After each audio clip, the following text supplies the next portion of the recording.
Satu.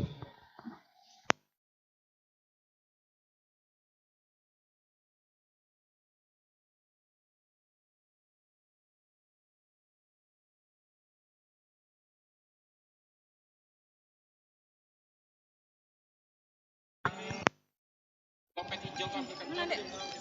Dompet Ini nama hijau kan? colok aja langsung.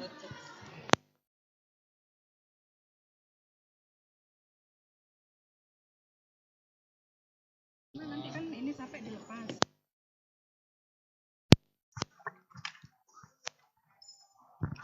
Kurang mau pakai mic ini. Nanti pakai ini aja. Lanjut.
Cek, cek 1, 2, cek 1, 2, cek 1, 2, cek 1, 2, cek, cek, cek 1, 2, cek, cek, cek 1, 2, cek 1, 2, cek, cek 1, cek, cek 1, mau kecil suara. Iya tuh.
Ya itu. Cek satu. Ini baterai ini. Cek.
Assalamualaikum warahmatullahi wabarakatuh. Apa kabar teman-teman semua? Apa kabar teman-teman semua? Baik, sebelumnya saya ingin memperkenalkan diri. Perkenalkan, nama saya Wahyuni Tirawati yang akan memandu acara dari awal hingga berakhirnya acara pada hari ini. Sebelumnya saya ingin mengucapkan terima kasih kepada audiens semua, para tamu undangan, serta para peserta Jambore Literasi se-Kalimantan Timur tahun 2022 karena telah menyempatkan diri untuk hadir dalam rangka bincang pengarang, temu pengarang pada hari ini. Sebelum masuk ke acara diskusi, marilah kita melihat penampilan yang sangat luar biasa dari teman-teman kita semua. Persembahan tampilan dari saudara Covid Fatur Rahman yang akan menampilkan sampai dan merupakan salah satu siswa dari SMK TI Pratama. Covid bermain sampai sudah 2 tahun dan Covid juga mempunyai channel YouTube yang bernama Opit sampai. Kepada beliau dipersilakan.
tangan sekali lagi dong untuk saudara kita. Itulah penampilan yang luar biasa dari saudari kita yang membawakan alat musik khas Kalimantan Timur. Penampilan selanjutnya adalah tarian gong yang akan dibawakan oleh adik kita tercinta yaitu Fatimah Kuena yang merupakan salah satu anak berusia 6 tahun dan merupakan salah satu siswa dari kelas 1 SD. Tarian gong yang akan ditarikan oleh Ananda Kuena ini merupakan salah satu tari tradisional suku Dayak yang ada di Kalimantan Timur, yang biasa ditarikan saat menyambut tamu, dan juga tarian gong dimainkan dengan menggunakan alat musik gong sebagai pengiringnya. Tarian ini merupakan bentuk tarian tunggal yang ditarikan oleh seorang wanita. Beri tepuk tangan sekali lagi untuk Kuena.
Beri tepuk tangan lagi dong untuk adik kita. Penampilan selanjutnya tidak kalah bagus, tidak kalah heboh juga. Tarian yang akan dipersembahkan adalah tarian Dayak kontemporer yang akan dibawakan oleh adik-adik dari Sanggar Seni TBM Ikro dengan penari Kesha, Rania, Andin, Syarah, Uwais, dan juga Gilang. Tarian ini biasa disebut dengan tari kencet ledo, merupakan tarian kombinasi dari gerakan kencet ledo dengan menggambarkan kelemahan dan kelembutan wanita Dayak. Dengan memakai pakaian tradisional Dayak, pada kedua belah tangannya memegang rangkaian bulu-bulu ekor burung enggang yang menambah keanggunan para penari. Beri tepuk tangan yang meriah.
Oke. Baik teman-teman, itulah penampilan yang luar biasa dari adik-adik kita tercinta. Semoga menjadi motivasi untuk kita semua dalam melestarikan budaya yang ada di daerah kita, terkhususkan untuk daerah Kalimantan Timur. Sebelum masuk ke acara inti pada hari ini, marilah kita mendengarkan pengarahan langsung oleh Ketua Panitia yaitu Bapak Rahmat Azazi Rohmantoro. Kepada beliau dipersilakan.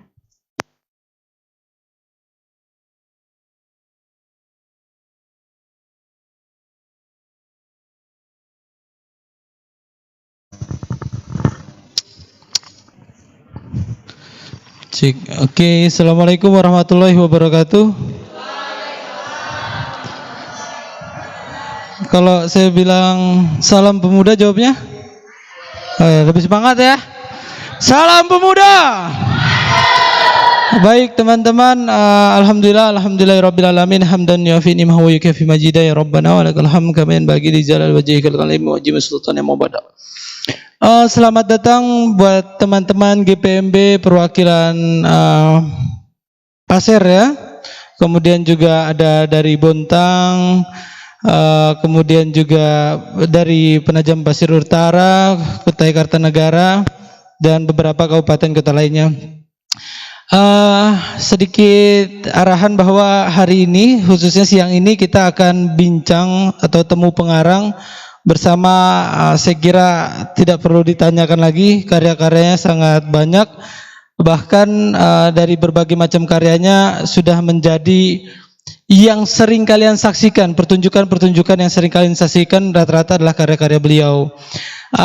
Setelah itu nanti sore akan ada pertunjukan seni, nanti malam juga ada dialog literasi kawan-kawan, kita sambil nonton film bareng juga, kemudian juga insya Allah kita kembali ke nilai-nilai konservatif, tradisi lama, kita akan makan-makan zaman dulu ya, singkong, ubi dan lain-lain, kita kembali nostalgia untuk merasakan bagaimana sesungguhnya jambore literasi Kalimantan Timur. Yang pertama di Kalimantan Timur ya, belum ada yang buat, jadi baru kita. Semoga acara ini berlangsung dengan baik. Semoga teman-teman semua bisa menyaksikan dengan baik dan bijak sehingga mendapatkan ilmu yang bermanfaat. Saya kira itu. Selamat datang para pemateri dan dewan juri juga. Kurang lebihnya saya mohon maaf. Assalamualaikum warahmatullahi wabarakatuh.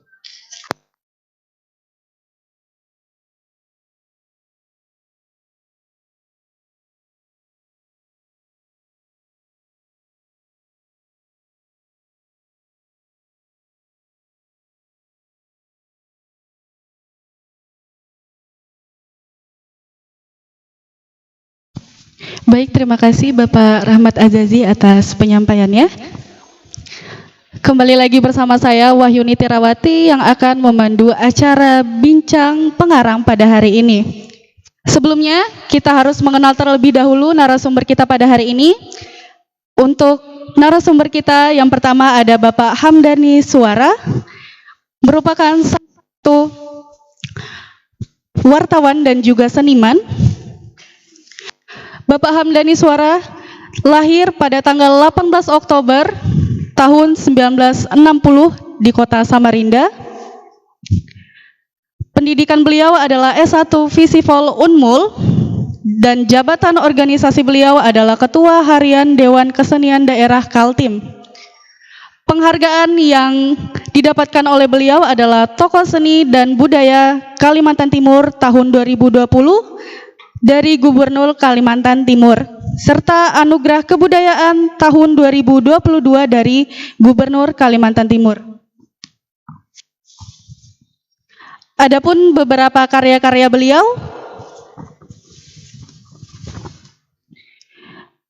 yang pertama adalah beliau merupakan salah satu penulis dari beberapa buku pada tahun 2002 sampai 2021.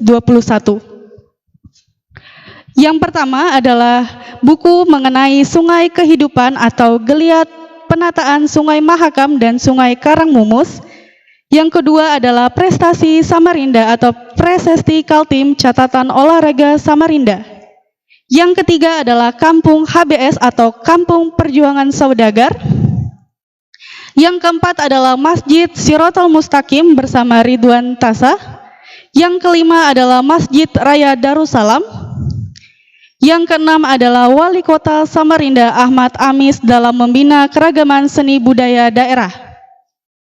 Yang ketujuh adalah Buku Pintar Pendidikan Kota Samarinda bersama Mukni Baharudin. Yang kedelapan adalah Sejarah Gerakan Perjuangan Rakyat Kaltim bersama Johannes Balham. Yang kesembilan adalah Biografi Haji Harbiansyah Hanafiah bersama Imron Rosadi.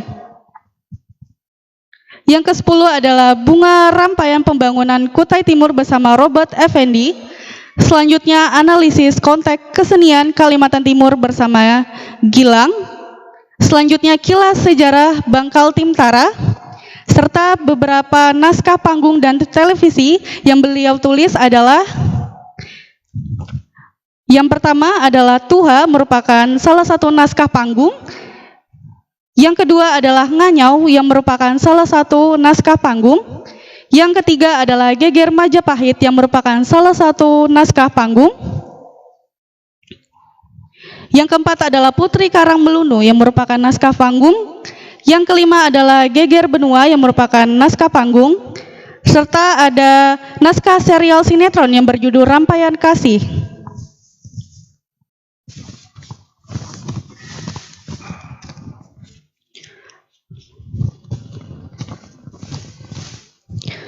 Selain juga menulis naskah di dalam sinetron maupun panggung, Bapak juga menulis naskah beberapa kolosal pada tahun 2011, yaitu Pembukaan PON tahun 2008, kemudian pembukaan MTQ se-Kalimantan Timur di Berau dan juga Samarinda. Yang ketiga adalah Menanti Sang Ratu Adil. Yang keempat adalah Sendrati Kolosal HUT Berau. Yang kelima adalah Sendrati HUT Kutim, dan yang keenam adalah Sosiodrama Kolosal HUT RI dan HUT TNI. Kemudian untuk pemateri kedua,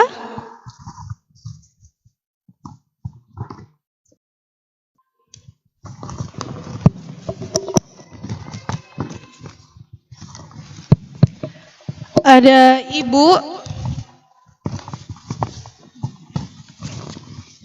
Rahiatul Jannah yang lahir pada bulan Maret 1984 di Kandangan, merupakan sarjana kimia Universitas Mula Warman, menulis sejak SMP, menerbitkan buku karyanya sejak tahun 2010 dan telah menerbitkan sekitar 30 buku anak dan beberapa buku notifikasi dewasa dan beberapa antologi, juga bahkan materi pembelajaran serta mengeditor beberapa buku.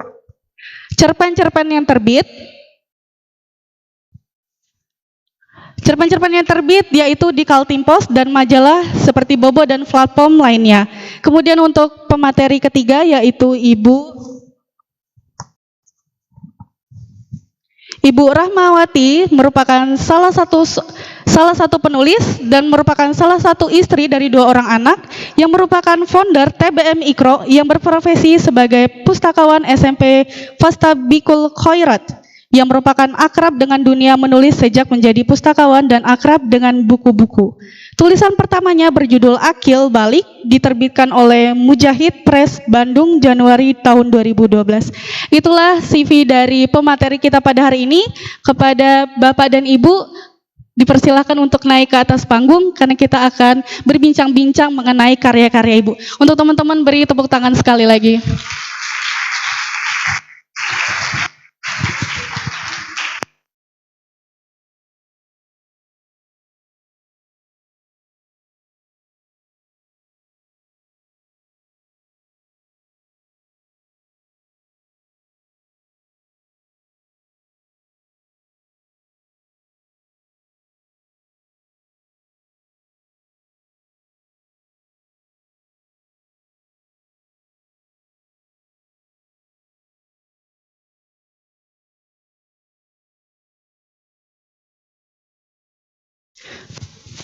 Baik, sebelumnya Bu, gimana keadaannya Pak? Ibu sehat? Alhamdulillah. Jadi kita beralih ke Pak Hamdani terlebih dahulu ya mengenai karya-karya beliau.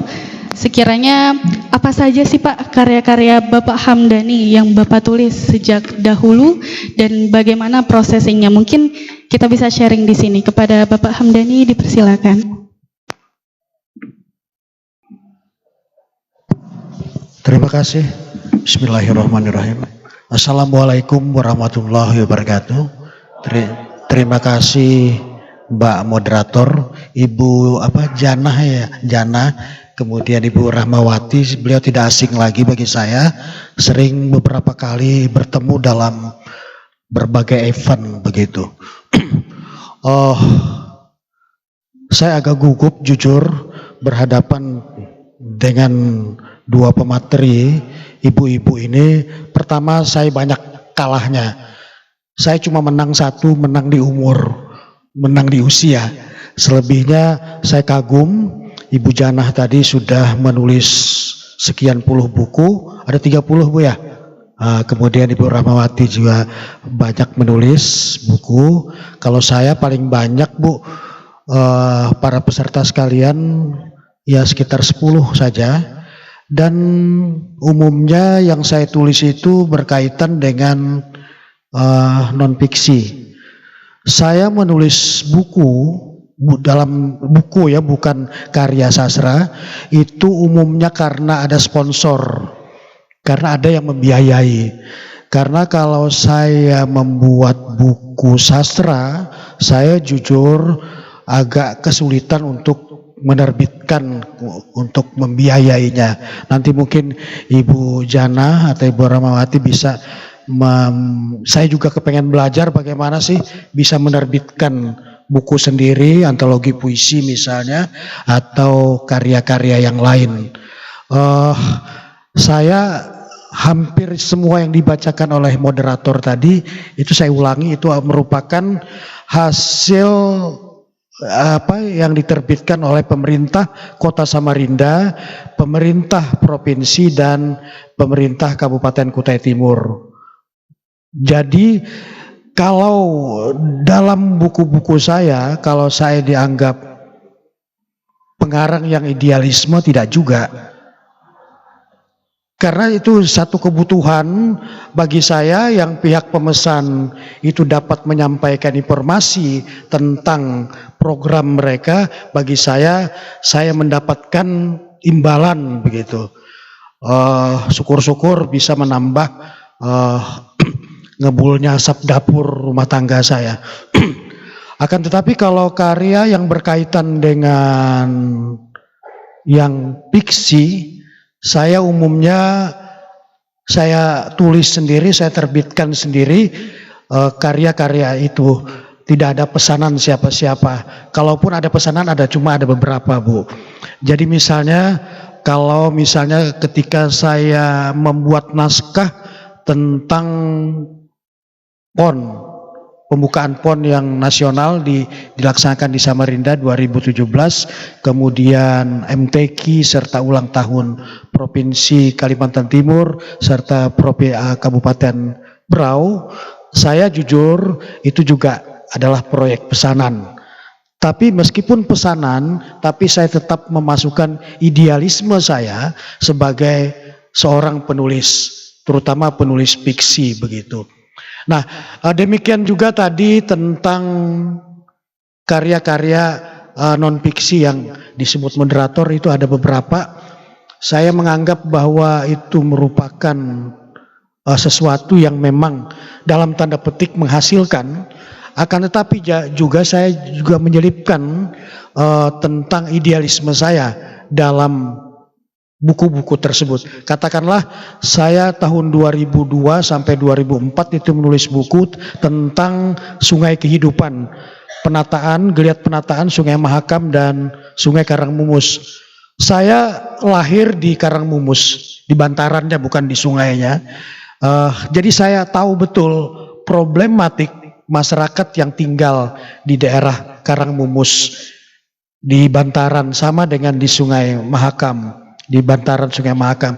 Sehingga seraya saya menampilkan, menulis tentang pesan-pesan pembangunan, bagaimana sih reklamasi dan lain sebagainya, saya juga memasukkan idealisme saya bahwa masyarakat di tepian Karangmumus dan di tepian Mahakam itu sudah lama dalam tanda petik menderita karena tercemarnya Sungai Mahakam. Kemudian saya juga menyuarakan bahwa Sungai Mahakam itu sangat vital artinya bagi kehidupan. Sehingga saya kasih judul Sungai Kehidupan. Saya kira itu ya. Kalau dalam berkarya, saya mungkin saya tidak tahu ukuran pengarang itu bagaimana sih, tapi saya berani mengklaim diri bahwa saya pengarang, karena pengarang itu kan definisi dari Wikipedia, orang yang aktif, orang yang menulis sesuatu, yang mengarang sesuatu. Pengarang itu bisa disejajarkan dengan pujangga, penyair, novelis, dan lain sebagainya. Tapi kalau saya berpendapat bahwa pengertian pengarang itu lebih kepada hal-hal karya-karya yang non-fiksi, begitu. Selanjutnya saya kepengen menyampaikan pesan yang berkaitan dengan literasi di sini, bahwa ketika saya menulis, saya harus punya pengalaman batin, pengalaman intelektual, dalam garis miring pengalaman literasi. Karena begini, karya apapun yang kita buat untuk dijadikan buku, puisi, dan lain sebagainya, itu diawali oleh pengalaman batin kita. Pengalaman batin itu bisa muncul karena adanya peristiwa-peristiwa yang berkait dengan pribadi kita. Sehingga kita punya pengalaman batin. Katakanlah begini, kami orang-orang teater itu senang mengumpulkan pengalaman batin. Kadang-kadang orang teater itu, seniman teater itu agak-agak unik, mungkin juga di bidang lain. Ketika dia bersedih, dia betul-betul menghayati kesedihannya. Bahkan saking ekstrimnya, ketika dia sedih itu dia menatap cermin, ekspresi dia menangis di hadapan cermin. Ini apa? Untuk memasukkan emosi atau perasaan tadi ke dalam pengalaman batin dia. Itu sehingga ketika Ibu Janah menulis sebuah novel atau cerpen, dia betul-betul mengerti bagaimana suasana hati orang sedih karena beliau mempunyai pengalaman batin dengan kesedihan. Begitu juga dengan perasaan-perasaan yang lain, sedih, marah, kecewa, dan lain sebagainya. Bahkan saking ekstrimnya juga kami dalam teater, dan ternyata bermanfaat, ketika kami sedang menggosok gigi, selama ini mungkin ketika adik-adik sekalian menggosok gigi, ambil odol, ambil air, sikat gigi dan seterusnya, kemudian ya sudah, habis itu selesai, kumur-kumur sudah. Kami itu diajarkan untuk betul-betul menghayati bagaimana sentuhan sikat gigi, sentuhan odol itu ke gigi-gigi, ke geraham, ke lidah dan lain sebagainya. Makanya saya terkadang tidak sadar karena kebiasaan, saya sikat gigi itu sambil merem, sambil memejamkan mata. Karena sudah terbiasa untuk menghayati apa-apa yang saya lakukan tersebut. Sama juga. Ini agak sedikit, tidak apa-apa ya. Anda sudah dewasa semua. Ketika kami buang air besar, kami diajarkan dan ternyata itu bermanfaat. Bagaimana proses kita merasakan sakit perut. Kemudian bagaimana kita nongkrong di toilet, apakah toiletnya itu duduk atau jongkok, itu bagaimana kita merasakan, mohon maaf, keluarnya titipan dari perut itu melalui anus kita. Kita harus merasakan semua itu. Nah, ini semua saya katakan itu merupakan pengalaman batin, yang ini contoh kecil saja. Kemudian lagi misalnya, begitu orang sedang jatuh cinta, kemudian tidak berapa lama kemudian diputus cintanya, itu ngamuk-ngamuk, marah-marah, dan timbul sakit hati. Sebenarnya ini satu pengalaman batin yang luar biasa apabila kita menghayati proses patah hatinya kita itu.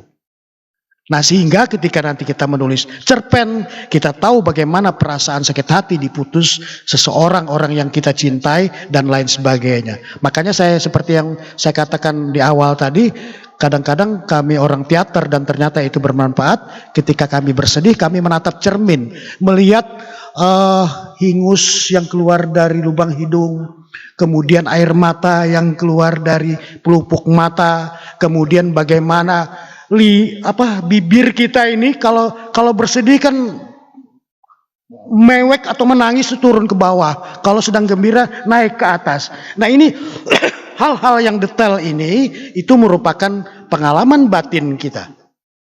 Dan pengalaman batin tidak hanya diperoleh melalui diri sendiri, tapi bisa melalui orang lain. Pengarang yang baik atau calon pengarang yang baik itu biasanya dia itu tidak banyak bicara. Dia cenderung memiliki intuisi atau kemampuan untuk mendengar. Kelemahan kita selama ini, begitu ada kawan, ada teman bercerita tentang kesedihan dan sebagainya, kita tidak mau kalah, kita cerita juga tentang kesedihan kita. Padahal kenapa sih? Biarkan dia dulu bercerita, biarkan dia menumpahkan isi perasaannya, dan itu manfaat buat kita. Bagi calon pengarang ataupun pengarang, baik fiksi maupun non fiksi, terutama pengarang-pengarang fiksi, ya kan begitu Bu ya? Nanti mungkin Ibu lebih menjelaskan. Jadi pengalaman batin itu tidak hanya pada diri kita sendiri, tapi juga orang lain melalui proses kita mendengar, melihat, kemudian ikut merasakan empati kepada persoalan-persoalan orang lain. Nah, pengalaman batin juga bisa itu dalam arti kita misalnya nonton drakor, kita itu sedih sekali, kita nikmati, kita hayati kesedihannya, kegembiraan dan lain sebagainya. Ini juga jadi salah satu upaya kita mengumpulkan pengalaman batin. Semakin kaya pengalaman batin seseorang, kalau dia menjadi penyair, menjadi penulis atau pengarang, makin berkualitas karya dia itu sendiri, dia itu semakin ada kedalaman dalam karya-karyanya. Nah, ini bagi yang nanti adik-adik, mudah-mudahan dari sekian puluh ini mungkin paling tidak 5 atau 10 orang lah yang jadi pengarang, yang umur saya sudah 62, yang bisa melanjutkan nanti. Kalau ibu berdua ini masih muda, kalau saya mungkin tidak berapa tahun lagi, jadi saya senang kalau ada yang bisa melanjutkan begitu. Kemudian yang kedua adalah pengalaman literasi atau pengalaman intelektual. Itu nanti begitu ada pengalaman literasi diproses, diolah menjadi pengalaman intelektual. Dulu ketika saya masih kecil, ketika saya masih mau tidur, ibu saya itu waktu itu tidak ada TV, cuma ada radio, selalu membacakan cerita-cerita. Misalnya cerita wayang karangan pada waktu itu karya komikus Kosasih. Ibu saya selalu menceritakan tentang Ramayana, Mahabharata, kemudian si Kancil dan lain sebagainya. Nah, ini saya anggap ternyata itu bermanfaat bagi kita dalam tanda petik belajar pengalaman literasi secara dini. Akhirnya apa? Saya punya kebiasaan, begitu saya lancar membaca, saya cari sendiri komik-komik itu, buku-buku itu, dan saya nikmati, saya baca buku-buku itu. Dan kemudian pada gilirannya saya memulai membaca buku-buku yang sesuai dengan umur saya.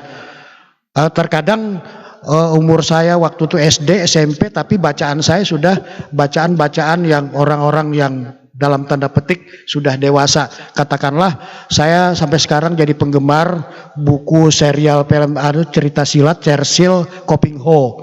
Jadi saya nyandu Itu siang malam membaca cerita silat Koping Ho. Dan kemudian saya juga membaca novel-novel.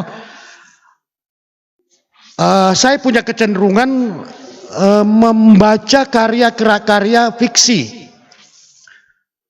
Untuk apa? Saya tidak tahu bahwa ini sebenarnya untuk memperkaya literasi saya.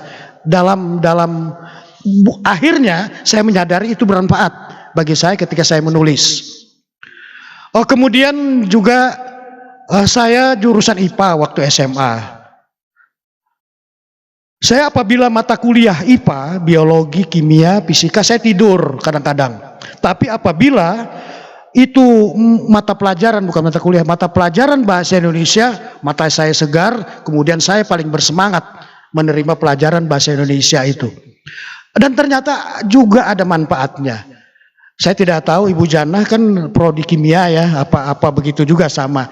Tapi saya pikir tidak, beliau betul-betul yang belajar eksak, betul-betul serius. Kalau saya Bu, waktu SMP, SMA, bahkan kuliah sempat di kehutanan, itu paling tidak senang mata pelajaran atau mata kuliah yang berhubungan dengan eksak, atau matematika apalagi terutama itu.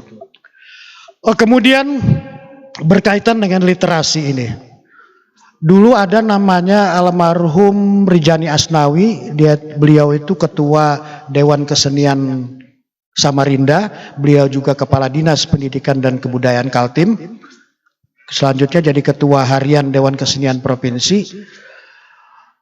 Ketika saya belajar menulis puisi, ketika saya belajar menulis naskah drama, saya selalu dikatakan jelek oleh beliau. Karya kamu ini jelek. Sodorkan lagi jelek, sodorkan lagi jelek. Berkali-kali dijelek-jelekkan karya-karya saya itu. Saya mikir, ini orang tua ini keterlaluan juga. Coba Bang dipujung-pujungi sedikit gitu nah, supaya dibilang bagus. Saya tanya, Pak, kenapa karya saya ini dianggap jelek? Jadi kata beliau, pendalaman kamu tentang puisi atau naskah drama yang kamu tulis itu betul-betul mentah, tidak ada kedalaman, tidak punya roh. Kenapa Pak? Kamu sebenarnya kuncinya sederhana, kata beliau.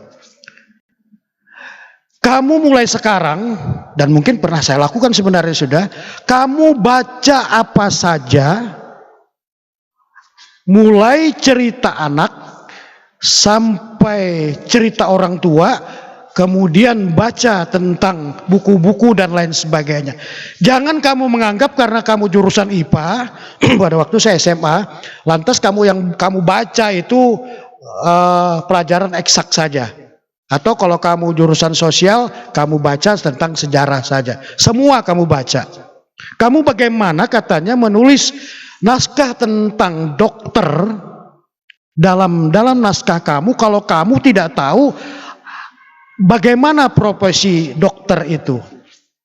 Kamu katakanlah tidak akan, tulisan kamu, karya kamu akan mentah apabila kamu tidak mengambil, tidak mempelajari, kalaupun tidak langsung secara melakukan observasi, paling tidak kamu ada literasi, ada buku yang kamu baca. Nah sehingga ketika ada naskah saya yang berkaitan dengan pelacur, saya nanya, Pak, apa perlu saya ke pelacuran? Bilang Pak Rijani almarhum pada waktu enggak perlu kamu ke pelacuran. Cukup kamu baca referensi tentang pelacur saja. Nah, dari sana kamu punya dapat pengalaman batin dan pengalaman literasi untuk memperkaya karya kamu supaya karya kamu itu punya roh, ada kedalamannya begitu.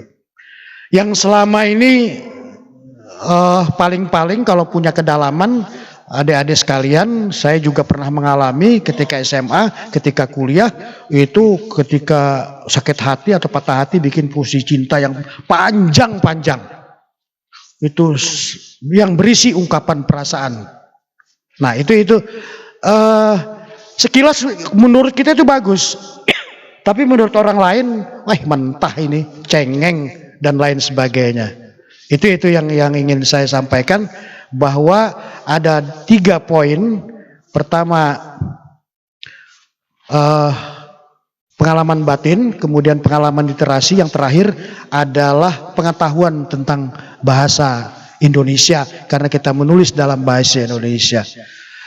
Saya beruntung menjadi wartawan mulai tahun 86 sampai sekarang saya rajin menulis masih di media online. Karena apa? Di dunia kewartawanan itu, meskipun secara teoritis itu tidak terlalu, akan tetapi kita tahu bagaimana menulis kalimat langsung dan kalimat tidak langsung. Kemudian bagaimana kita memisah antara di yang menunjukkan tempat dengan di yang menunjukkan kata kerja. Kita itu sering kecolongan itu. Kesalahan elementer terjadi, kesalahan mendasar. Dipukul, dua makna. Kalau di-nya dipisah, maka itu menunjukkan waktu. Tapi kalau di-nya disambung dengan pukul, maka itu menunjukkan kegiatan kita melakukan pemukulan, begitu. Nah, di dunia wartawan itu diajarkan hal-hal yang seperti itu. Redaktur kami dulu sangat ketat, termasuk Pak Sapurudin Pernyatu sangat ketat dalam masalah-masalah yang mendasar, dalam masalah elementer tersebut. Saya kagum ada penulis, itu banyak buku-buku dia, tapi ternyata setelah saya melihat tulisan asli dia, waduh berantakan tata bahasanya. Rupanya kenapa bagus? Karena diedit, ada editor. Kita tidak bisa selamanya tergantung kepada editor. Paling tidak kita tahu dengan bagaimana tata bahasa Indonesia dalam tulisan maupun dalam pengucapan, begitu. Oke, saya kira sementara itu saja Mbak Moderator.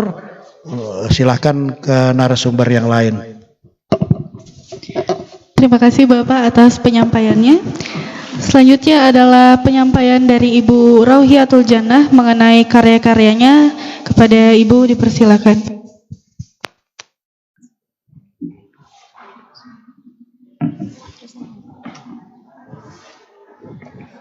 Terima kasih. Assalamualaikum warahmatullahi wabarakatuh. Sebelumnya perkenalkan, nama saya Rauhiatul Jannah, biasa dipanggil Jannah. Saya lahir di Kota Kandangan, Kabupaten Hulu Sungai Selatan, Kalimantan Selatan. Sama Bu, saya Banjarnya. Putra saya 2 orang, 1 orang sedang menempuh pendidikan di Yaman, kebetulan dapat kesempatan beasiswa dari Pemkot Samarinda, Pak. Yang 1 lagi masih SMA. Saya sarjana kimia, sebenarnya nggak nyambung sama profesi saya. Hanya saja dari ilmu selama saya kuliah, saya bisa menerapkan di profesi saya. Jadi ada bahan-bahan yang selama saya kuliah saya terapkan ke karya-karya yang saya terbitkan. Pekerjaan saya sehari-hari selain sebagai ibu rumah tangga, saya menulis, juga mengeditori beberapa buku, kemudian desain grafis di sebuah pondok, sekaligus sebagai pengurus yayasannya. Itu saja perkenalan awal. Saya langsung ke alasan saya menulis kenapa.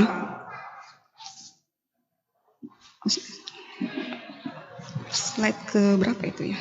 Ketiga mungkin. Alasan saya menulis pertama memang saya hobi, dan kemudian juga dari hobi itu saya bisa menghasilkan uang. Saya menekuni dunia menulis ini sudah bertahun-tahun, jadi banyak sekali suka dukanya. Ini saya pakai contekan karena terus terang saya gugup, Pak. Saya tipikalnya apa ya? Belakang layar. Iya, saya kesulitan berbicara di depan umum gitu. Jadi makanya saya pakai contekan ini. Saya menulis itu sudah mulai dari SMP. Jadi awalnya saya nulis puisi karena saya tipenya suka menyendiri. Akhirnya saya larinya ke tulisan-tulisan gitu. Apa yang saya dengar, saya lihat, saya tuliskan ke puisi-puisi. Kemudian alasan mengapa saya terjun ke dunia buku anak, ada proses panjang yang saya lewati sebelumnya itu. Jadi ada pengalaman masa kecil, waktu saya kecil kan beragamnya buku anak nggak kayak sekarang. Banyak, kalau sekarang itu mau model apa aja ada, tinggal cari aja di toko buku tuh, tinggal ada uang, yang penting ada uangnya bisa dapat buku macam-macam. Kalaupun nggak ada, kita bisa ke perpustakaan, masih banyak variasi buku anak yang bisa kita baca. Sementara waktu saya kecil itu sulit sekali mendapat buku anak, apalagi kondisi ekonomi yang penting makan dulu, buku urusan belakangan gitu. Begitu saya sudah mulai bisa membaca, saya tuh tergila-gila banget sama bacaan. Jadi bacaan apa saja yang saya pikir menarik, saya bisa habiskan dalam beberapa jam aja. Jadi buku setebal ratusan halaman itu saya bisa baca dalam beberapa jam. Hanya saja karena bacaan itu terbatas, jadi saya mau lahap apa aja gitu. Ada cerita, saya pernah membaca majalah Jumat. Di majalah itu ada satu rubrik yang menceritakan kisah nyata. Kisah nyatanya itu tentang pemerkosaan anak yang dilakukan oleh bapak kandungnya. Dari bacaan itu saya shock. Wah, kok bapak bisa begitu sama anaknya? Dampaknya saya takut dekat-dekat sama bapak saya sendiri. Setelah saya dewasa, saya jadi berpikir dari pengalaman saya itu, ternyata apa yang dibaca anak itu sangat berdampak pada mentalnya dia. Maka itulah salah satu alasan mengapa saya memilih menulis bacaan anak, agar saya bisa menyediakan bacaan-bacaan yang sesuai untuk anak, yang bisa lebih mengembangkan mentalitas dia, mentalitas anak-anak, untuk mendukung pendidikan anak-anak. Karena kan dari anak-anak lah bisa ada budayawan, sastrawan besar seperti bapak ini. Jadi mulainya kan dari anak-anak, makanya saya memilih di cerita anak, buku anak. Sebenarnya saya nggak di buku anak aja Pak, jadi saya nulis buku pelajaran juga, buku LKS juga, cuma brandingnya saya ya di buku anak gitu, lebih banyak ke buku anak. Ada juga waktu itu saya MTS, saya kan karena saking sukanya baca buku itu pergi ke perpustakaan kota. Di sana kan terbatas juga bukunya. Ya, betul. Saya tuh tahu nggak bacanya itu Predi S Pak. Perdi S itu bukan Predi Sambo. Bisa dibayangin bagaimana usia 12-13 tahun saya udah membaca buku dewasa dengan adegan yang detail, vulgarnya tuh sedetail-detailnya gitu. Jadi pikiran itu jadi terkontaminasi.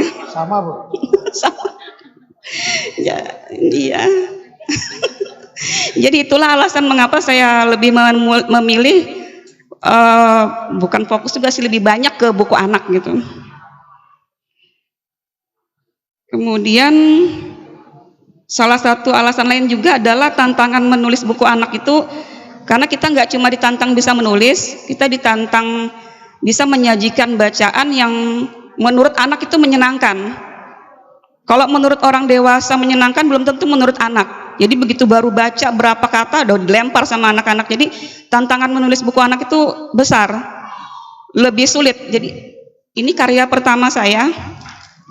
Bukunya ini tipis, ini prosesnya 1 tahun baru bisa terbit. Saya ajukan ke penerbit, dibalikin lagi, perbaikin terus sampai akhirnya 1 tahun baru bisa terbit.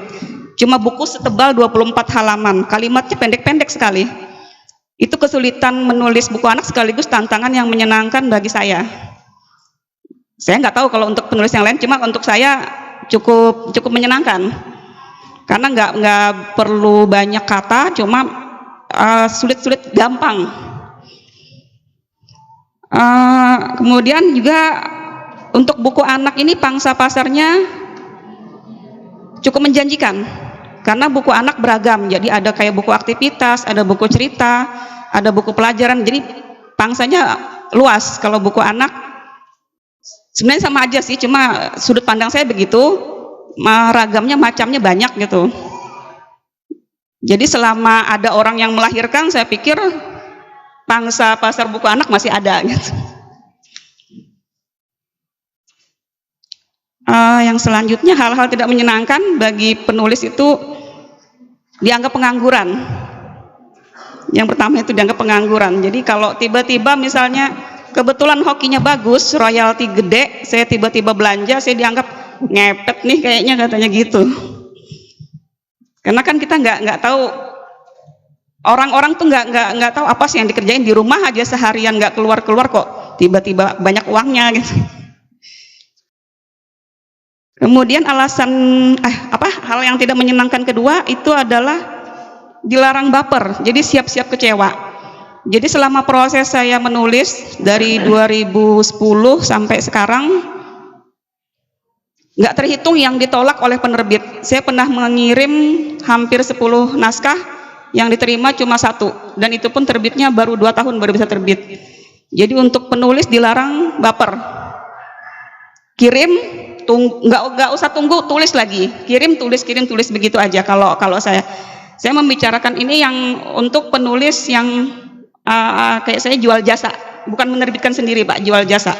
Ya, saya cuma menyediakan tulisan, kemudian saya kirimkan ke penerbit, nanti penerbit yang menyortir, yang memilih yang mana yang sesuai dengan pangsa pasar mereka. Artinya tulisan kita bukan tidak bagus, cuma masih tidak cocok dengan selera mereka. Bisa jadi tulisan yang mereka tolak masih bisa berjodoh dengan penerbit yang lain. Jadi tidak perlu kecewa, kayaknya nggak bagus nih, nggak bisa deh gue nulis, nggak usah deh gitu. Nggak usah ada perasaan begitu. Yang penting kita terus berusaha memperbaiki diri, terus belajar, terus semangat. Insya Allah ada jodohnya tulisan itu masing-masing, kemana pasangannya ada nanti. Banyak bersabar ya tadi. Antara lain pernah 2 tahun ditolak terus. Yang paling lama naskah saya pernah terbit 4 tahun. Itu buku anak judulnya Putri Rania, itu 4 tahun baru terbit di Elex Media Komputindo. Baru dapat kabar setelah 4 tahun. Dan alhamdulillah hasil penjualannya cukup membahagiakan. Pernah juga royalti mengecewakan. Kan kalau kita penulis ini ada 2 pilihan, kalau di penerbit itu ada yang jual putus atau dengan royalti. Ada untung ada ruginya. Kalau jual putus, kita begitu menyerahkan naskah langsung dibayar dengan harga yang kita sepakati. Kemungkinan kalau misalnya naskah itu meledak di pasaran, laris, kita nggak dapat apa-apa lagi. Nggak perlu disesali karena memang sudah keputusan bersama. Kemudian pilihan yang kedua itu royalti. Kalau bukunya laris macam kayak karya Andrea Hirata, itu kan ada terus sambung menyambung dia. Seperti buku ini Pak, ini sampai sekarang dari 2010 masih ada mengalir.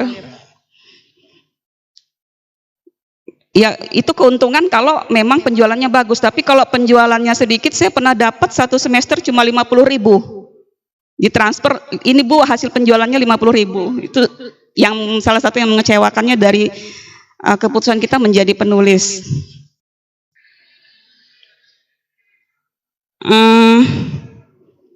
Kemudian hal-hal yang menyenangkan menjadi penulis itu, yang pertama saya bisa mengeluarkan ide yang saya nggak bisa sampaikan lewat bicara. Terus terang saya kalau harus berdebat, saya langsung terdiam, nggak bisa bicara apa-apa lagi. Jadi kalau sudah pulang ke rumah saya baru ngedumel, harusnya tadi saya ngomong gini nih. Kalau saya menulis, saya bisa mengurutkan apa yang saya pikirkan dengan tenang, dengan pikiran jernih. Itulah yang buat saya menyenangkan, mengapa saya menjadi penulis. Kemudian juga bisa terkenal. Beberapa minggu yang lalu saya dapat telepon itu dari Papua, Pak. Saya bingung nih, kok saya ada kenalan di Papua, dari mana? Ternyata beliau itu anak beliau salah satu pembaca buku saya dan pengen nelpon saya gitu. Saya nggak pernah bayangin bisa dapat telepon dari Papua, nginjak Papua aja nggak pernah. Jadi salah satu keuntungannya itu, dari tulisan yang kita anggap biasa saja ternyata bisa orang yang jauh di ujung negara itu bisa mengenal kita. Kemudian itu kalau yang poin berikutnya, jika karya bagus uangnya lumayan, dan kemudian juga bisa jalan-jalan. Tahun 2019 saya terpilih menjadi salah satu penulis pengenalan kebudayaan dan tradisi Indonesia dari yang diadakan oleh Kementerian Pendidikan dan Kebudayaan, Direktorat Jenderal Kepercayaan dan Tradisi. Nah, dari situ saya bisa jalan-jalan mengenal budaya-budaya Indonesia dan itu gratis, dibiayai pemerintah. Saya pikir cukup menyenangkan, nggak ada ruginya, saya nggak perlu keluar rumah, menghabiskan banyak waktu, saya bisa menghasilkan. Itulah alasan-alasan saya mengapa saya menjadi penulis. Yang terakhir juga untuk penulis, bersedia menerima kritik, mendengarkan kritik. Jangan pernah merasa oh karya saya udah bagus gitu, udah puas. Kita harus siap menerima kritik dan juga kita bisa menyampaikan kritik dan perlu diperhatikan, sampaikan dengan bahasa yang santun. Jangan mentang-mentang merasa karya orang jelek lalu kita jelek banget ini karyanya, nggak banget, buang aja. Jangan sampai gitu. Kita berusaha tetap santun dan sama-sama membangun untuk perbaikan literasi ke depannya. Yang terakhir saya ingin sampaikan itu salah satu pepatah Arab, al-harfu yabqa ba'dal mauti syahidan faktub bika fika ma tarahu jamilan. Jadi setiap huruf yang kamu tulis itu akan menjadi saksi meskipun kamu sudah nggak ada lagi. Maka tulislah yang baik yang akan memberikan saksi kebaikan untuk kamu. Itu yang selalu saya pegang. Menulis bagi saya jalan dakwah. Semoga apa yang saya tulis bisa terus mengalirkan amal untuk saya meski saya sudah nggak ada lagi. Itu saja yang bisa saya sampaikan. Terima kasih. Assalamualaikum warahmatullahi wabarakatuh. Waalaikumsalam warahmatullahi wabarakatuh. Teman-teman, penyampaian yang sangat luar biasa dari Ibu Jana. Semoga menjadi inspirasi untuk kita semua. Selanjutnya penyampaian dari Ibu Rahmawati untuk karya beliau. Kepada Ibu Rahmawati saya persilakan. Terima kasih. Assalamualaikum warahmatullahi wabarakatuh. Kalau saya selalu menganggap setiap saat yang saya lakukan itu saya belajar. Jadi termasuk bertemu Pak Hamdani di sini, satu meja ini luar biasa banget, kehormatan bagi saya karena saya ini siapa sih? Saya bukan siapa-siapa dan ada juga Ibu Jana. Jadi salah satu orang yang memotivasi saya itu untuk mau menulis itu adalah Bu Jana. Jadi saya cerita dulu di awal. Saat saya jadi pustakawan, ada karya beliau itu yang menarik perhatian saya. Saya baca bukunya itu tentang, kan kebetulan beliau sarjana kimia ya Bun ya. Jadi satu buku beliau itu dia menuliskan terbitannya Gramedia. Beliau menuliskan tentang bagaimana sih dunia dapur dan kimia. Ada, ingat Bun kan ya. Jadi bagaimana kita membuat volcano dari bahan-bahan yang ada di rumah. Jadi saya tertarik ternyata dari cerita sederhana ini beliau bisa tuliskan. Nah, satu masa kebetulan anak beliau ini satu kelas dengan anak saya. Jadi satu kelas dengan anak saya, terus ngobrol. Ternyata saya nggak tahu kalau saya ini selama ini satu grup dengan beliau di grup jaring penulis Kaltim. Nah, saat kenal dan ternyata saya teman lama ini sama beliau, tapi kita nggak kenal ya Bun ya. Nanti anak kami lulus baru kenal dengan beliau, barulah beliau ini memotivasi saya. Oke, saya mungkin ada presentasi sedikit untuk memotivasi. Saya panggil adik-adik aja ya, adik-adik semua yang ada di sini karena terbanyak mahasiswa. Selamat datang saya ucapkan untuk Pak Amin, Pak Aminuddin, Bang Cai. Jadi beliau itu adalah senior saya. Saya banyak belajar dari jaring penulis Kaltim. Jadi deretan belakang itu senior-senior saya. Beri tepuk tangan dulu buat mereka. Ya. Jadi di awal saya bergabung, next Mas Dimas, next. Nah ini kalimat yang selalu memotivasi saya, dua kalimat ini, yaitu script manen verta volan, yang tertulis akan tetap abadi, yang terucap akan berlalu bersama angin. Jadi saya terapkan ini dalam pekerjaan. Jadi saya itu selalu menuliskan apa yang saya lakukan. Saya menuliskan apa yang saya lakukan, saya mengerjakan apa yang saya tuliskan. Jadi itu yang saya terapkan. Terus kalimat motivasi selanjutnya adalah orang boleh pandai setinggi langit, tapi selama dia tidak menulis, ia akan hilang di dalam masyarakat dan dari sejarah. Menulis adalah bekerja untuk keabadian. Nah, ini adalah Pramudia Anantatur ya. Jadi sama dengan yang tadi sudah Bu Jana sampaikan, ketika kita menulis dan saat kita sudah nggak ada, tulisan kita itu bisa menjadi jariah buat kita. Next. Sadarkah kita selama ini bahwa kita ini adalah penulis? Saya yakin kalian ini kan anak-anak milenial ya. Jadi pasti tuh sudah pernah menulis di Twitter, di Facebook, mungkin di Pinterest, Facebook, di Blogger mungkin, dan Instagram. Jadi saya rasa sebenarnya kalian pun itu sudah adalah secara tidak langsung sudah menulis. Oke, next.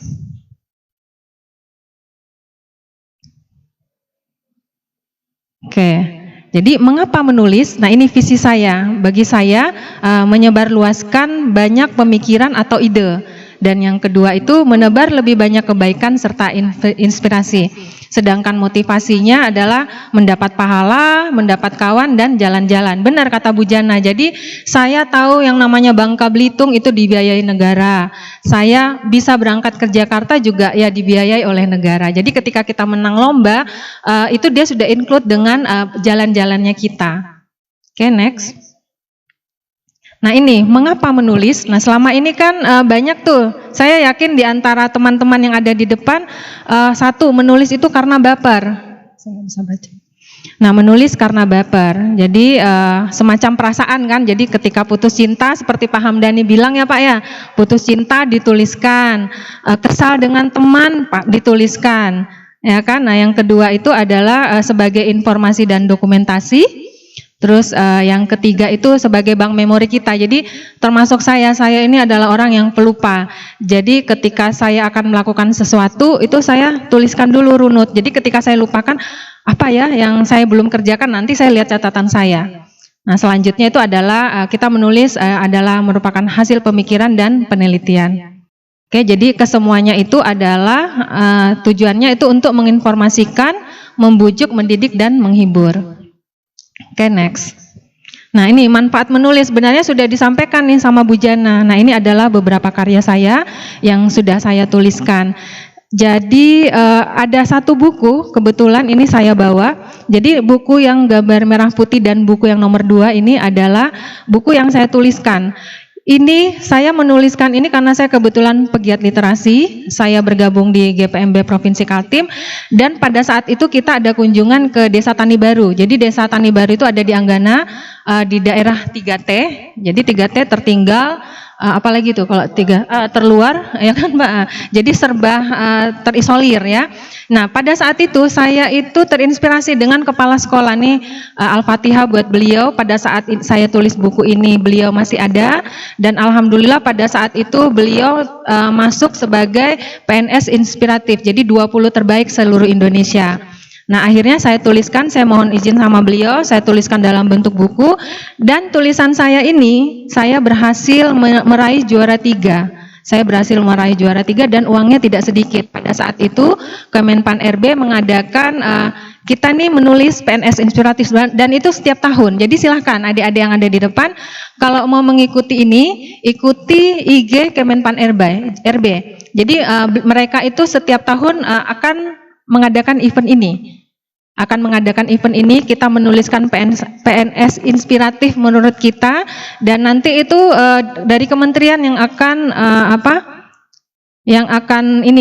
mereka nanti masuk di mana. Jadi alhamdulillah kemarin beliau masuk 20 besar, diundang ke Jakarta, dan ketika saya tuliskan beliau, saya juga meraih juara 3. Next. Nah, itu ada juga ya salah satu buku, sebentar Mas, Luka Labatula, itu kebetulan Pak Amin yang mengajak kita untuk bersama-sama menuliskan. Jadi Luka Labatula itu adalah antologi yang diterbitkan oleh Kantor Bahasa. Terus itu ada Gores Guro Pernyata, S Pernyata, itu adalah tulisan-tulisan Bapak Safruddin Pernyata pada saat itu saya tuliskan dan saya bukukan, diterbitkan oleh Penerbit Jakarta. Next. Nah, ini dia manfaat dari menulisnya, seperti yang Bu Jana bilang. Nah itu saya pada tahun 2019 alhamdulillah meraih, karena saya suka menulis, sekarang itu saya suka menulis praktik baik. Jadi sama profesi saya pustakawan, saya menulis praktik baik, saya mengikuti lomba dan alhamdulillah saya meraih sebagai juara 1 pustakawan berprestasi di tingkat provinsi, dan pada saat itu semua yang tingkat provinsi akan bertemu di Jakarta. Nah, ketika di Jakarta, kita dibawa jalan-jalan nih ke kantor DPR, kita dibawa ke Istana Negara. Nah, itu ada kita pada tahun 2019 saya juga sebagai Dikmas berprestasi, itu kita jalan-jalan ke Bangka Belitung. Jadi saya itu kan tidak pernah tahu yang namanya Bangka Belitung. Tapi ketika berhasil meraih juara, akhirnya tahu Bangka Belitung itu seperti apa. Perjalanannya dari Samarinda itu ternyata kita harus ke Jakarta dulu, transit dari Jakarta, nanti naik kapal kecil baru kita ke Bangka Belitung. Jadi getarannya itu luar biasa. Jadi sempat berdoa, ya Allah, ketika kita mau landing itu luar biasa guncangannya. Oke, next.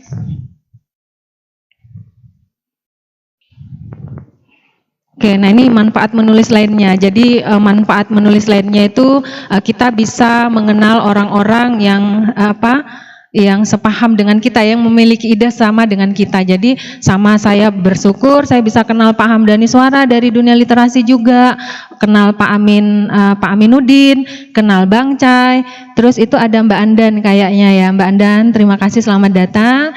Terus ada Bu Patmi, jadi Bu Patmi ini dia guru berprestasi dan beliau juga adalah kepala sekolah TK Salsabila. Oke, next. Nah ini manfaat menulis lainnya. Tuh, dan nilainya itu tidak kecil, besar. Tahun 2019 itu alhamdulillah saya tulisannya juara 2 di kantor bahasa dan kita dapat rupiahnya itu 13 juta. 13.500.000 ya Bapak. Nah terus yang saya ceritakan tadi yang buku ini Kemenpan RB. Ini saya mendapat uang pada saat itu 20 juta. Dan ketika ditelepon, saya kaget pada saat itu mau ke undangan, sampai saya pikir, ini penipuan ya? Saya sampai ngomong gitu, enggak Ibu, benar, jadi kita minta nomor rekening, Ibu ada menulis ini, nanti setelah dia konfirmasi, saya baru percaya bahwa, oh ternyata benar. Saya itu sampai nangis terharu, karena selama saya mengikuti lomba, di Kemenpan RB inilah yang paling tinggi. Ini juara 1-nya dapat 30 juta, juara 2 itu 25, juara 3 20 juta. Oke, next. Dan yang lainnya itu saya nulis di KPK. Jadi pada saat itu kita dapat hadiah banyak berupa buku 100 sekian eksemplar. Nah ini, jadi ini adalah beberapa prestasi yang saya pernah raih. Oke, next. Dan ini ada beberapa yang nasional. Nah ini manfaat menulis, kita bisa juga diliput media. Jadi kalau teman-teman suatu saat nanti diajak masuk gabung di WAG Jaring Penulis Kaltim, itu silahkan, karena melalui JPK itulah karya-karya saya bisa dimuat di koran Kaltim Pos. Oke, next. Nah ini kita tiba pada kesimpulan, jadi nggak usah berlama-lama. Menulis itu bisa menjadi sesuatu yang menjanjikan apabila kita melakukannya dengan sungguh-sungguh. Nah yang kedua, semua orang bisa menulis sepanjang orang tersebut menajamkan rasa, menguatkan kepekaan, serta keberanian untuk mengalirkan ide-idenya dalam sebuah tulisan. Jadi sama seperti yang sudah dijelaskan tadi sama Pak Hamdani, beliau suka menuangkan, karena beliau juga orang teater ya Pak ya. Jadi segala apa ide dia itu dituangkan dalam bentuk naskah ya Pak ya, naskah untuk teater, untuk sinetron. Sekian dari saya. Assalamualaikum warahmatullahi wabarakatuh. Waalaikumsalam warahmatullahi wabarakatuh. Terima kasih Ibu atas penyampaian yang sangat luar biasa. Selanjutnya adalah sesi tanya jawab untuk teman-teman semua. Jika ada yang ingin bertanya, silahkan mengacungkan tangan. Kepada teman-teman dipersilahkan. Oke, bisa naik ke atas Kak untuk bertanya. Oh iya dah.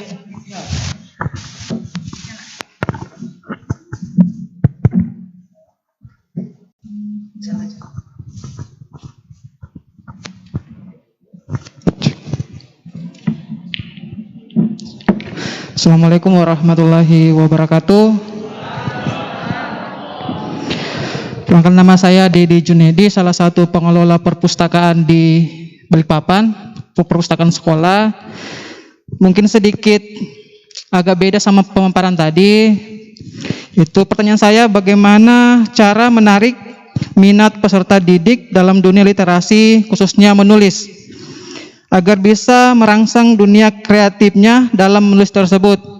Kemudian yang kedua, bagaimana pandangan pemateri selaku pengarang atau penulis terhadap e-book yang di-download di Google secara gratis? Apakah itu melanggar hak cipta ketika digunakan di lingkungan sekolah, tapi tidak dikomersialkan? Terima kasih. Baik, terima kasih atas penyampaiannya. Kalau boleh tahu itu pertanyaannya Untuk pertanyaannya ketiga pemateri, siapa tahu ada triknya antara Bapak, Ibu, supaya kami yang di pengelola perpustakaan bisa menyalurkan kepada siswa ini untuk menulis. Terima kasih. Baik, terima kasih atas penyampaiannya. Langsung saja mungkin Bapak dan Ibu untuk penyampaiannya. Oke, terima kasih. Mungkin kalau yang pertama saya bantu jawab ya, karena kebetulan saya di sekolah, Pak Hamdani kan bukan di sekolah ya Pak ya, sama Bu Jana. Nanti di pertanyaan kedua yang berdua harus menjawab. Ya Pak ya, deal? Oke. Oke, nah jadi gini, saya kan pustakawan di SMP Fasabikul Khairat. Dulu saya juga pernah profesi sebagai pustakawan di sebuah SD. Jadi saya itu punya trik, dan memang harus harus ada kerjasama seluruh sivitas sekolah. Jadi pada saat saya pertama kali mau menjalankan program yang saya buat, saya ngomong dulu nih ke kepala sekolah. Nanti setelah kepala sekolah setuju, kita duduk bareng nih sama waka kesiswaan, waka kurikulum di sekolah kita. Bahwa Pak, ini loh saya mau menjalankan program untuk pengembangan minat baca, ini seperti ini. Jadi dulu pada saat saya di SD, saya itu punya program yang namanya ulat buku. Saya punya program ulat buku, jadi saya membuatkan form ulat bukunya. Jadi pertemuan pertama itu mereka mewarnain, jadi itu hanya untuk kelas 1 dan 3. Jadi pertemuan pertama mereka itu mewarnain wajah ulat bukunya. Nah, pertemuan selanjutnya itu kaki-kaki ulat buku. Jadi kaki-kaki ulat bukunya itu ada struktur buku. Jadi sejak dini kita mengajarkan anak-anak itu untuk mengenal struktur buku. Jadi struktur buku itu apa sih? Jadi struktur buku itu adalah judul bukunya, penulisnya siapa, terus editornya siapa, penerbitnya siapa. Jadi cukup hanya itu, dan yang terakhir itu siapa sih tokoh yang dia gemari. Jadi itu, jadi form yang ada di badan ulat buku itu sederhana, hanya itu aja. Nah itu dimasukkan sebagai program sekolah. Jadi seminggu sekali mereka itu wajib berkunjung ke perpustakaan. Jadi memang ada jam kunjungan perpustakaan. Nah, kenapa saya bilang harus kerjasama dengan kesiswaan dan kurikulum? Karena kan yang membuat jadwal itu adalah kurikulumnya, waka kurikulum. Nah, selanjutnya kalau untuk kelas 4, 5, 6, itu saya membuat yang namanya resume of reading. Jadi di situ itu anak-anak membaca buku dan membuat ringkasan cerita dari buku yang dia baca. Jadi memang di awal ketika kita menjalankan program ini anak-anak males-malesan. Tapi begitu kedua, ketiga mereka sudah terbiasa membaca, akhirnya jadi senang. Wah Bu, jadi bisa buku itu jadi rebutan di sekolah. Dan pada akhirnya mereka tahu ternyata kalau mau buat ringkasan buku itu ada di belakangnya. Jadi akhirnya nanti mereka rebut-rebutan dan mereka akhirnya jadi rajin pinjam buku. Jadi rebut-rebutan hanya untuk menuliskan sinopsisnya, ringkasannya. Jadi akhirnya dia tahu, ternyata tulisan yang ada di belakang buku itu adalah sinopsis. Semula dia hanya begitu, lama-kelamaan akhirnya dia tertarik untuk membaca isi bukunya. Dan alhamdulillah ya pada saat itu ketika saya sebagai pustakawan di sana, minat baca anak-anak itu di sana itu tinggi dan kita sudah menerbitkan buku. Jadi sampai terakhir saya angkatan 9, lulusan angkatan 9 tuh 9 kali kami menerbitkan buku, dan itu yang menulis adalah anak-anak kelas 6. Jadi dulu setiap anak-anak yang akan lulus itu menuliskan sebuah cerita. Jadi kita kumpulkan dalam satu ruangan, mereka harus menulis. Jadi kita sudah bisa pastikan bahwa itu tidak plagiat. Jadi kita kumpulkan dalam satu ruangan, jadi kan tidak ada kesempatan mereka untuk mencontek buku. Jadi mereka menyiapkan kita siapkan kertas sendiri, mereka tuliskan, dan ternyata luar biasa anak-anak ini. Ketika dia sudah bisa senang membaca, betul yang Pak Hamdani bilang, apapun yang mereka rasakan itu bisa dituliskan. Jadi ada satu pernah cerita anak itu, dia menceritakan sedihnya dia kehilangan kakaknya. Jadi kakaknya pada saat itu izin sholat subuh di masjid, waktu itu di Islamic Center, tahu-tahu kok belum pulang. Belum pulang, ternyata tahu-tahu kok dapat telepon dari polisi, mamahnya sampai pingsan-pingsan. Jadi saya pun ketika mengetikkan cerita itu saya sampai menangis. Betapa anak itu dia runut banget dia ceritakan kehilangan kakaknya. Sampai pada saat kakaknya sudah meninggal, karena kan dia 2 bersaudara dan dia tuh bestie sama kakaknya, bestie banget. Dia kehilangan tempat curhat, dia kehilangan teman bermain di rumah. Dia tuliskan itu runut banget. Dan yang menulis itu anak laki-laki. Jadi ternyata kan luar biasa sebenarnya anak-anak itu kalau kita fasilitasi, insya Allah mereka bisa. Nah kalau untuk di SMP, karena di SMP ini mereka memang sudah suka membaca, jadi hanya di kita pembiasaan saja, jadi saya membuat program yang namanya pohon literasi. Jadi pohon literasi kita siapkan pohonnya, jadi pohonnya itu tanpa daun. Nah nanti daun-daunnya itu, di daunnya itu hanya ada namanya mereka, terus judul buku dan pesan moral dari buku yang dia baca. Kan kalau anak-anak SMP kan sudah bisa membaca pesan moral kan ya, kalau anak SD kan belum.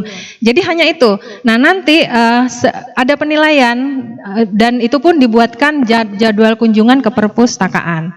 Nah nanti dilihat di kelas yang daunnya banyak ketahuan itu anaknya rajin membaca. Seperti itu. Sekian dari saya, kurang lebihnya saya mohon maaf. Silakan Pak Hamdani dan Bu Jana.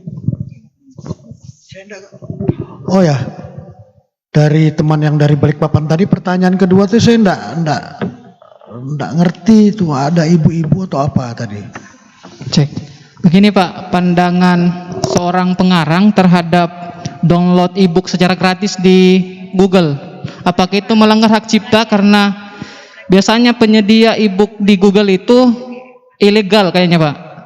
Apa kalau kita download baru dimanfaatkan di perpustakaan, apakah itu melanggar hak cipta atau nggak apa-apa Pak?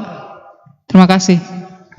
Yang jelas kita di Indonesia ini ada namanya HAKI, hak kekayaan intelektual. Dimanapun medianya, apabila kita menampilkan atau mempertontonkan karya orang lain tanpa ada izin, yang punya karya itu ya jelas plagiat dan itu bisa dituntut. Kalau karya itu sudah ada hakinya, itu daftarnya di Kementerian Hukum dan HAM. Saya jujur, saya berapa kali disuruh mendaftarkan karya-karya saya supaya punya hak cipta itu, tapi saya malas ngurusnya. Katanya sekarang ini sudah ada melalui online, itu bisa itu. Saya tidak tahu yang buku yang ada ISBN-nya itu berkaitan dengan hak cipta. Ya, begitu ya, dari penerbit. Jadi kalau seandainya dia mendownload satu karya, lagu atau puisi atau cerita ke media sosial, itu bisa dituntut dari penerbit maupun dari si penulis, begitu. Jelas itu tidak bisa dibenarkan. Minimal paling tidak ada pemberitahuan. Kayak saya punya naskah, judul naskahnya Tuha. Saya belum daftar ke hak cipta. Tapi apabila ada grup teater yang mau mementaskan naskah saya, dia tinggal telepon, Pak bisakah saya pentaskan? Saya bilang silakan. Sebenarnya tanpa bilang pun saya sudah tidak ada masalah. Tapi kalau tata keramanya ya harus bilang dulu, paling tidak sebagai tata kerama itu begitu. Oke, silakan Bu Jana kalau ada yang mau tanya. Saya tambahkan sedikit, ini dari pengalaman saya nggak tahu untuk genre lain, tapi untuk buku anak ada regulasi khusus kalau untuk download itu nanti. Jadi saya ceritakan gini, saya kan kerjasama dengan penerbit misal Gramedia. setiap kita kerjasama kita terima surat perjanjian. Jadi itu tanda tangan di atas materai dan dipegang oleh notaris. Ada masanya perjanjian buku itu misalnya selama 2 tahun atau 1 tahun. Setelah habis masa kontrak itu, nanti penerbit melihat apakah ini masih bisa dilanjutkan atau tidak. Kemudian nanti ada event dari pemerintah penilaian buku dari pusat perbukuan. Buku kita itu disertakan nanti. Apabila lolos, nanti ada lagi kontrak bahwa buku ini bisa dimasukkan di Ipusnas. Jadi ada platform yang resmi yang bisa menyertakan buku kita. Kalau sudah masuk di Ipusnas, buku boleh di-download tapi tidak boleh diperjualbelikan. Itu resmi dari pemerintah. Jadi kita kontrak, kita sudah terima perjanjian bahwa ini boleh dipakai oleh pemerintah. Jadi haknya itu nanti dipegang pemerintah. Hanya saja nggak boleh diperjualbelikan oleh yang mendownload itu. Saya kira itu. Ada pengalaman sedikit. Saya ada buku tentang Kampung HBS. Itu bukunya sudah 2006 pada waktu itu, sekarang sudah 16 tahun. Tiba-tiba ada yang laporan ke saya bahwa buku itu diperjualbelikan secara online. Saya tidak tahu mau kemana ini, karena buku itu diterbitkan oleh Pemkot Samarinda. Saya bilang silakan tanyakan kepada Pemkot yang menerbitkan. Saya sudah tadi ada sama dengan putus bayar apa atau istilahnya tuh. Saya dibayar, sudah penerbitnya Pemkot Samarinda. Ketika ribut itu, terutama dari keluarga Kampung HBS itu protes. Kenapa ini bisa dijual belikan? Bapak ikutkah terlibat ya? Saya bilang mana saya tahu, saya tidak ngerti yang begitu-begitu. Sempat terjual beberapa eksemplar, setelah itu mungkin ada protes dari pihak pemerintah kota, saya lihat sudah tidak ada lagi begitu. Oke, saya menambahkan sedikit kan, mungkin kalau untuk pustakawan kan ada perpustakaan digital ya Pak ya. Jadi memang kalau kita mau akreditasi, itu kan akan dilihat jumlah koleksi buku kita. Dan kita itu bisa terbantu dari buku elektronik. Jadi sebenarnya gini, kalau yang saya tahu, buku-buku yang PDF yang ada secara online disediakan, biasanya di Kemendikbud itu ada. Itu bisa kita download, tapi dengan syarat kita tidak perjualbelikan. Jadi boleh kita download untuk koleksi sekolah kita. Jadi ketika akreditasi kan itu bisa menambah jumlah koleksi ya Pak ya. Nah terus yang kedua saya sarankan gini, Dinas Perpustakaan Provinsi dan Kearsipan itu kan menyediakan ada yang namanya aplikasi Ikaltim Pak. Jadi itu bisa kita download melalui Play Store dan bisa kita baca dan bisa kita jadikan perpustakaan kita di sekolah. Jadi aplikasinya kita pasang di PC, ketika akreditasi ditanya nih koleksi buku digitalnya mana, ya kita sebutkan. Kita download aja aplikasi Ipusnas, Ikaltim, IBI, itu sekarang kan sudah banyak. Jadi itu sebenarnya sangat membantu kita untuk menambah koleksi e-book kita. Jadi ketika akreditasi juga sangat membantu. Mungkin itu dari saya, kurang lebihnya saya mohon maaf. Baik Ibu, terima kasih atas penyampaiannya. Terima kasih juga untuk para penanya. Untuk mempersingkat waktu pada siang hari ini, saya berikan kesempatan untuk 1 orang penanya lagi kepada teman-teman yang ingin bertanya. Silakan, Mas.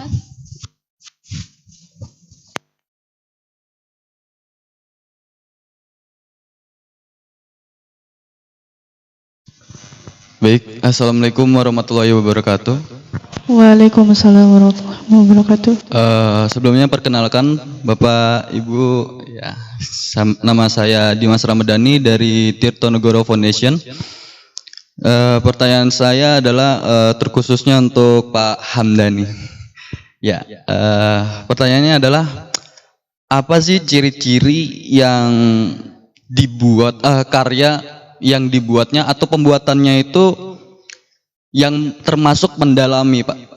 Apakah mendalami itu hanya sebagai selera dalam berkarya, dan mengapa kebanyakan ya dalam sudut pandang saya Pak, itu kebanyakan yang masuk kategori tanda kutip mendalami itu yang sedih gitu.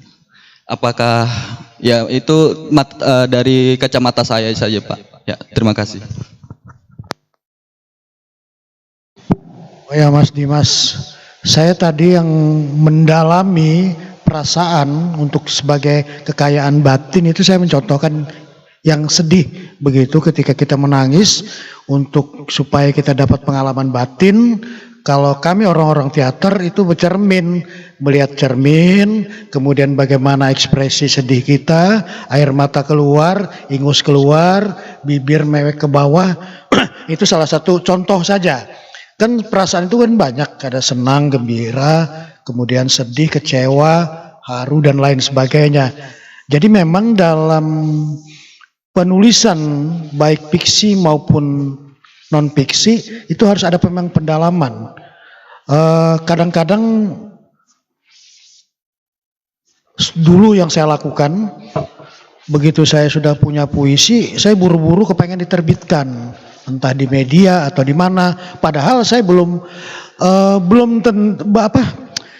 sebenarnya ketika saya sudah menulis seharusnya saya ulang-ulang, saya baca lagi, saya dalami lagi, baik dari makna puisi itu, baik kemudian dalam penulisan kata-katanya dan lain sebagainya. Jadi pendalaman yang saya sebut tadi, kebetulan saya mencontohkan hal yang sedih, itu cuma salah satu contoh saja.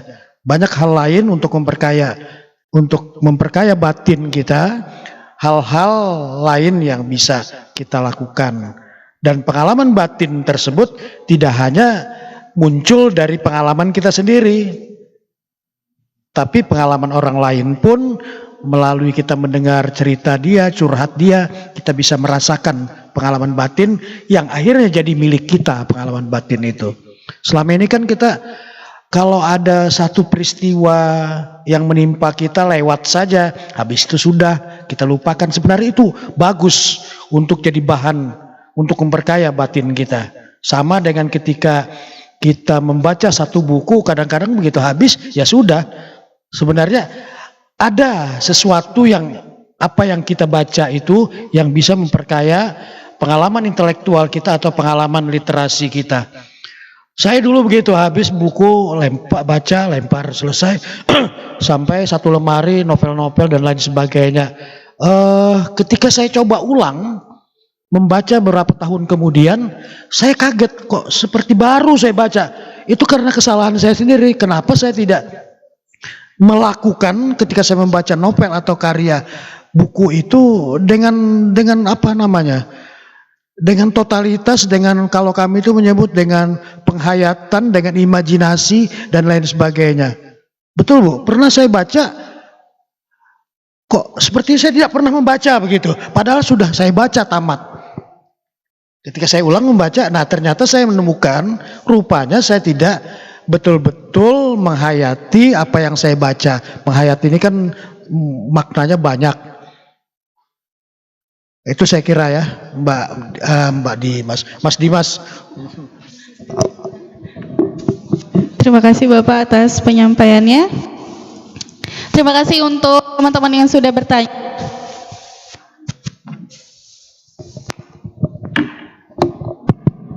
Terima kasih untuk penyampaiannya. Dimohon untuk teman-teman yang sudah bertanya untuk bisa naik ke atas panggung karena ada door prize dari para pemateri. Kepada teman-teman dipersilakan.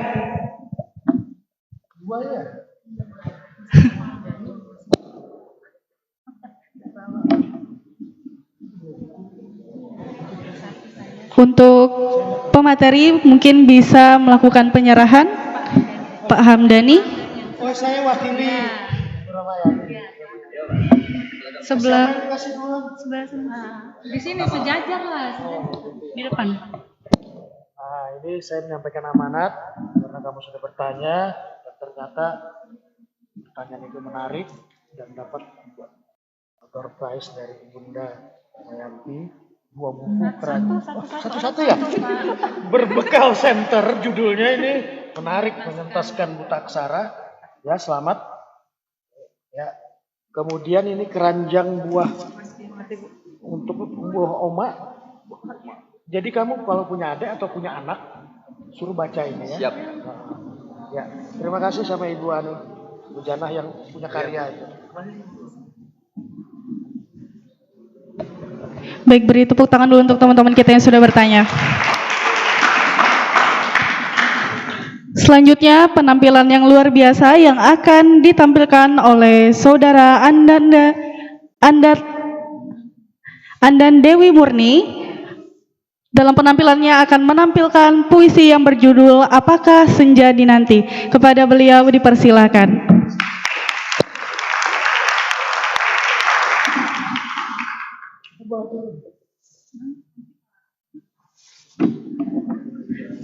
Sabar, Bapak, nanti kamu pada.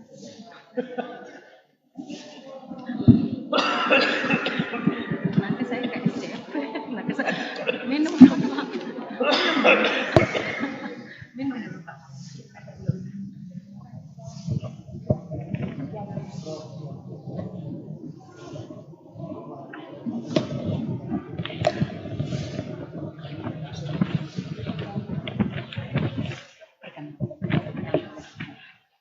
Assalamualaikum warahmatullahi wabarakatuh. Perkenalkan, saya Andan Dewi Murni dari pustakawan dari Poltekkes Kemenkes Kaltim. Terima kasih juga untuk Bu Rahmawati, Bunda Rahmawati yang telah mengundang dan juga memberi kesempatan saya untuk membacakan puisi saya ini. Bapak Ibu juga mohon izin saya. Sini ya.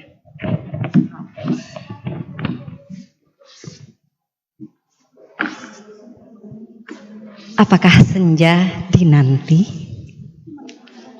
Oleh Ade Murni.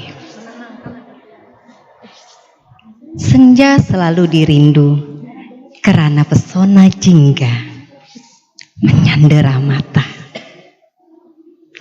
Senja kan ditunggu karena itu adalah waktu.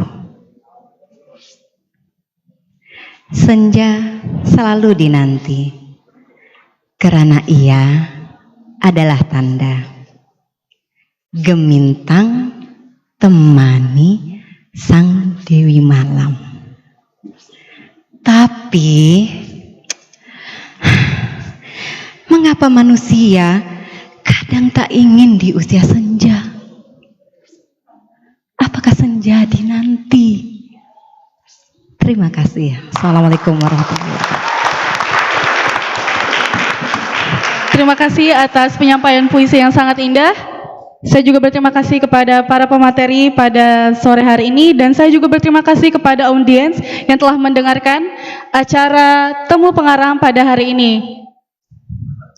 Mungkin kita bisa melakukan sesi foto bersama dulu, Bu. Pada teman-teman Di depan kita. di depan aja kali. Ke panggung, nggak boleh ke panggung. Untuk teman-teman penyelenggara silahkan maju ke atas panggung karena kita akan melakukan foto bersama dan juga para peserta dipersilahkan untuk maju ke atas panggung sekarang.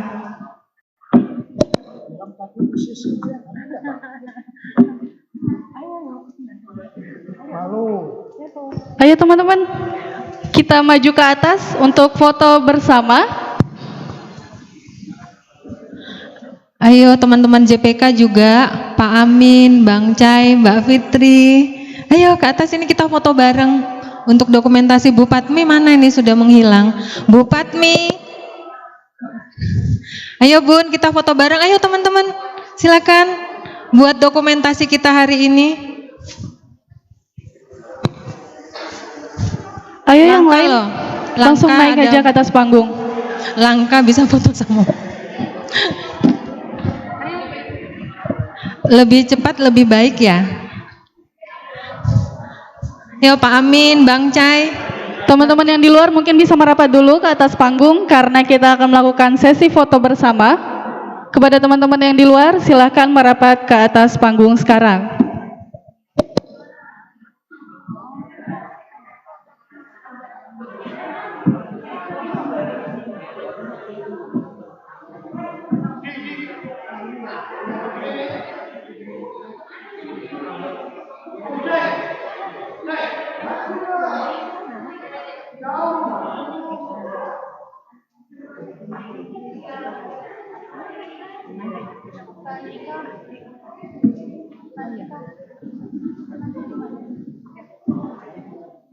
Oke,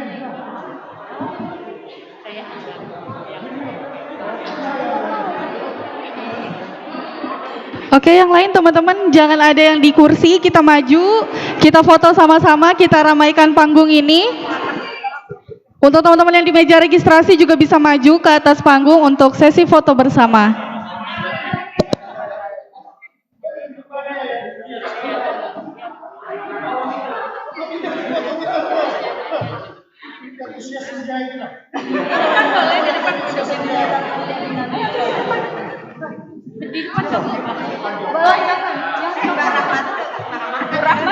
Iya, ntar saya.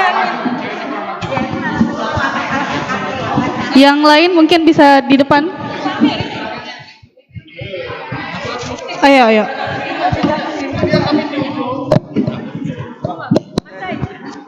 Ya, untuk di sebelah mana? Sebelah kiri. Sebelah kiri saya nih maju ke depan. Yang cewek yang maju ke depan sini nah. Pas kan di sini. Nanti dia duduk.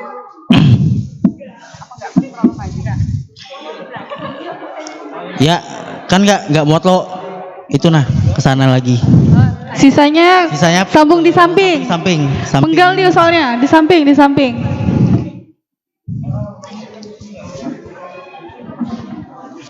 Terus aku di mana? Usia senja. Jangan bilang-bilang senja Ini sebelah ini nih pindah. Yang lain pindah ke sini. Yang di belakang. 4 orang. Kita bilang gini ya, salam literasi gitu ya. Nanti Foto dulu nanti baru video. Yang lain agak geser sini aja. Agak geser.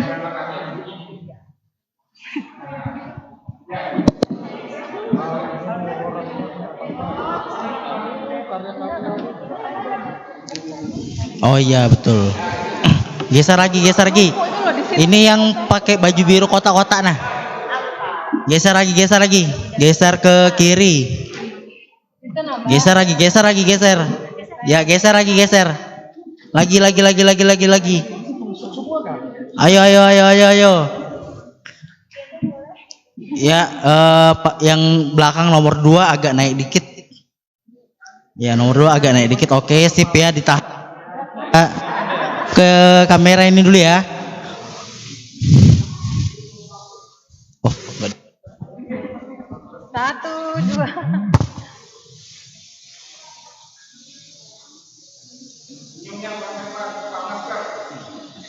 Buka masker.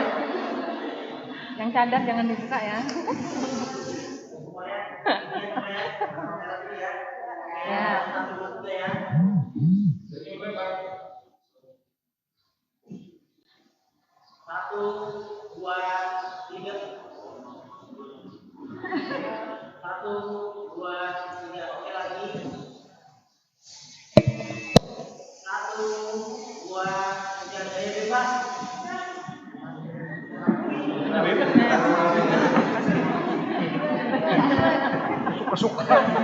Malu deh kalau dekat kehujanan nggak kelihatan masih.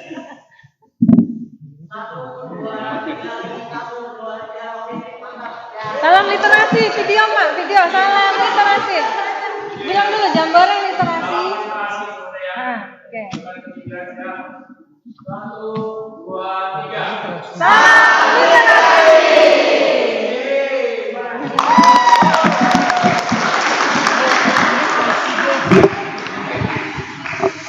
Oke, terima kasih teman-teman yang udah mau maju untuk foto bersama.